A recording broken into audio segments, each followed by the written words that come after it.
Today on Libertas video, we're going to be going behind the scenes on our short animation we just created called the Modern Assassin Training Session. Welcome to Libertas video. Today we're going to be diving right into this behind the scenes look at our Modern Assassin Training Session. It's a short animation, so if you haven't already seen that video, go ahead and click in the link below in the description or in the card above, and you can check it out before you get some of these behind the scenes details. And we'll see you when you get back. Now, at the outset of the project, I knew my main goal was to showcase the advantages of shooting something in the 3D realm versus doing a traditional film production. So a way I thought that I could really highlight that was taking one of our previous videos and reimagining it in this entire 3D world. So I went through the entire feed of things that we've done in the past, and I ended up settling on 5 ninjas and a white guy. That old video was really set up as a proof of concept. It was a video designed to try to tackle some of the limitations that we were working within at that time. So, limited number of people. And since 3D is a way for me to try to address some of the limitations that I have today, namely limited people and limited resources, I thought that this old video would be a good one to build upon. In addition to the video, I also wanted to bring back one of the main characters that we've used in the past, and so I immediately was drawn to Alexander, our modern assassin from our very first Assassin's Creed fan films, and kind of continued on telling his story. And still to this day, I feel like I'm haunted by that character. It's still like calling to me to tell more of these stories of his adventures. And so I thought it'd be really cool to bring him back and make him a little cooler. And then also, on top of that, was looking at the modern assassin costume that we had previously made in, like, I believe 2016. So we had built this for like a 4 or 5 part series showcasing how we built the costume, like the thought process behind it. So I thought it'd be really cool because that also had its own limitations, shortcomings, and things that I wanted to improve upon. So I thought it'd be really cool to rebuild out that costume as well. So in all aspects of this video production, I was trying to improve upon things that I had previously done, really to showcase how much of an advantage this 3D production does have. The main effort really behind this production was developing the character of Alexander, and I knew right away that I didn't want it just to be my digital avatar. Like, I've played Alexander in the past and had a lot of fun doing it, but at the same time I knew I didn't want it just to be my digital self in this video. I wanted Alexander almost to exist as his own digital actor that could be utilized in productions beyond just this Assassin's Creed fan film, essentially. And so to do that, I used a program called Reallusion's Character Creator 3. I'm not affiliated with them. It's a paid product, but I had so much fun using it. It's just an awesome program. I used 2 primary tools within it called Face Gen and Skin Gen. So with Face Gen, I was able to take like this composite image that I had. It's actually kind of like a merger of Luke Evans and Alexander Draymond that I put together in Photoshop and then imported and used it as a base for what Alexander would look like. And I didn't really just stick with that, I built upon it. And so really to make him his own character, not just some other actor that I, had found on the internet. So use that, and then like with Skin Gen, you can add a whole bunch of really cool details into the character. So like with Alexander's scar, originally I'd placed it wrong, and I'm like, you know what, let's just twist it. And it ended up looking a lot more visually appealing. So this is a really cool program to work with. But with the character done, I had to model out the costume, the accessories, the props, and the weapons basically from scratch. And I did that in Blender and then brought everything over to Substance Painter in order to texture it. Now I'll devote an entire video to that, so definitely check it out. I'll put a link in the description below when the video goes live, but it'll go through the entire process, like why I did what I did. So it's pretty exciting. Overall though, the costume itself was based very similarly onto the Modern Assassin costume I believe we did in 2016. So that was a great project. But the costume eventually had limitations and issues, so I was happily able to resolve that in this project. Back in Character Creator 3, I was able to take all the clothing and rig it to the character and then shoot it out to another Reallusion program called iClone. And it's just so cool to bring the character in right away and then add like an animation and just see the character that you spent so much time working on, dreaming about, come to life. It's just a really rewarding process. Now, we did get some questions on this animation process, what we did and how we did it. While I would absolutely love to have a motion capture suit, and I think it would be really helpful for me and help me like create these videos a lot quicker, the downside is just the funds are a little too tight right now, so I couldn't do that. So I used Adobe's Mixamo as well as Reallusion's Actor Core and then Rococo Studios motion capture library. They have a few free ones there, so I was able to use those and combine them in iClone and really tweak them, adjust them using Reallusion's like massive like massively easy to use character rig, and I was able to tweak everything from the facial animations down to, you know, how the hands grip the swords and everything like that really quickly, and take a lot of multiple sources of input, you know, from these 3 different sites, and bring them together to create a very unique animation for this particular project. Now, there are plenty of programs that you could offload your animations to in order to render them out. Some people like to use Cinema 4D, other people like to use Unreal Engine.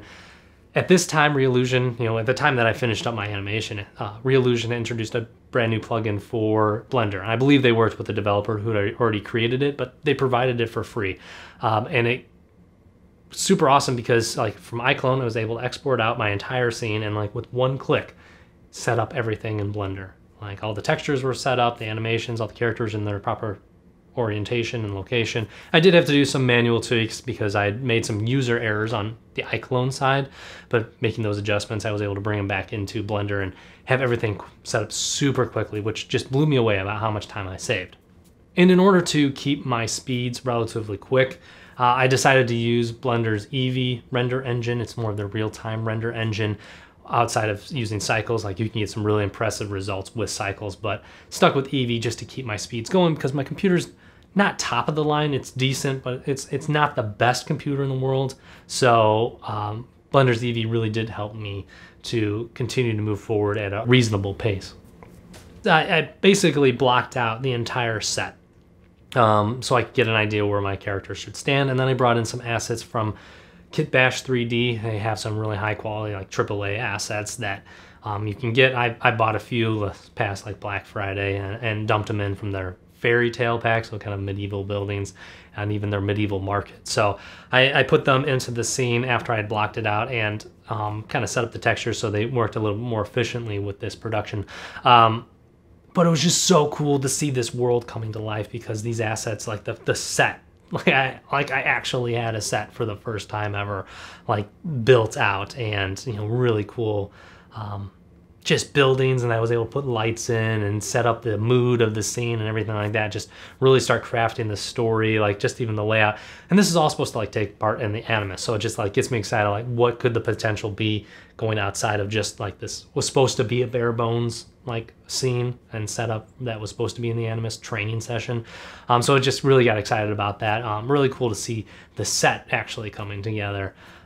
And then I got to set up my cameras, and this was a really cool, fun experiment for me because, you know, typically you hear about, like, Ridley Scott having 16 cameras, but he's, like, using a $500 million budget to be able to hire all these people. But I essentially had that at my disposal here. It's like, do I need a drone shot? No problem. I want a dolly shot here? Easy peasy. What lens do you want to use?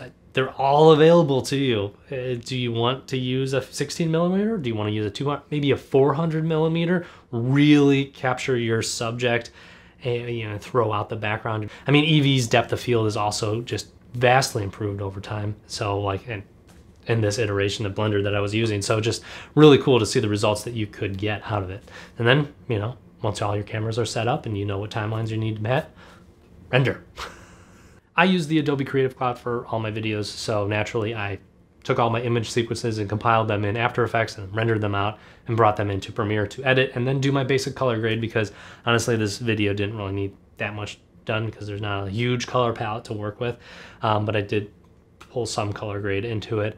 And then after doing that, I needed to do the sound design, which was doing the sound effects. And I used a huge library from Adobe's stock media, which if you're a Creative Cloud member, you get for free. And it's just this massive library of all these sound effects that and Foley.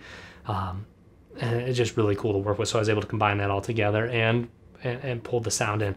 The other highlight of this whole entire video was working with my buddy Scott again. He's done pretty much all the music for all the Libertas video shorts for sure, but pretty much every single song that you hear on this channel, Scott has developed. And he was one of the first people that sat down with me and discussed doing a 3D production. And I was able to tell all my grandiose and exciting ideas too. And he listened, gave me feedback. And after that initial discussion, he went out, he created like 3 or 4 songs as demos just based off our conversation and sent them to me. I'm like, oh, these are gold. These are awesome. So that was like what was in my head. And then, you know, of course, the animation took way more than 3 days to pull together and create. So you know, when I finally finished up my first draft, I used some of his songs as like the timeline. So like 1 and 2 songs, I spliced them together and said, okay, here's what I was thinking of, you know, when I was going through this process. Let me know what you think of that. And like less than 24 hours later, he turned around this brand new song that based off of those concepts that he had originally developed.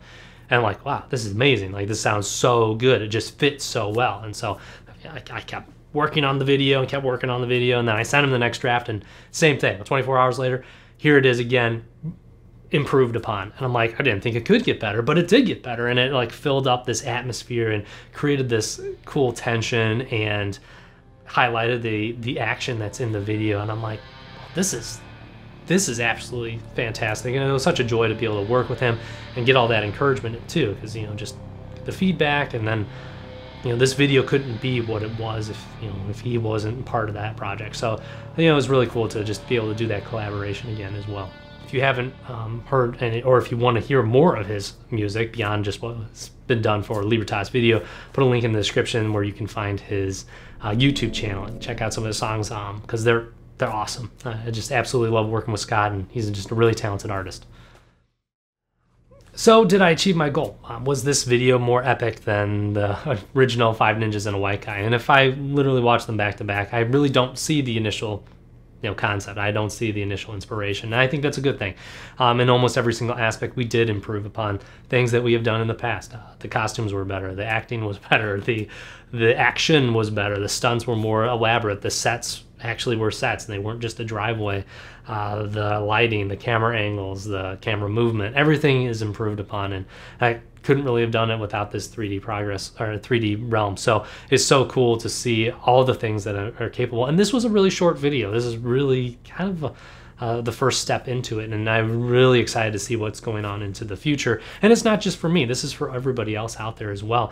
Like, the knowledge is out there, the hardware is accessible, the software is accessible, most of it's free. For people to get out there, and I think it's a great time to be a content creator, because if you want to jump into doing 3D animation, I think the tools are available for you to be able to tell really grandiose stories that have kind of been limited to the Hollywood budget ranges at this point. So not knocking traditional filmmaking, I think it's always going to be better. Real people giving real performances on real sets, I think that's just gold. But for people like me, and you know, we can get pretty darn close.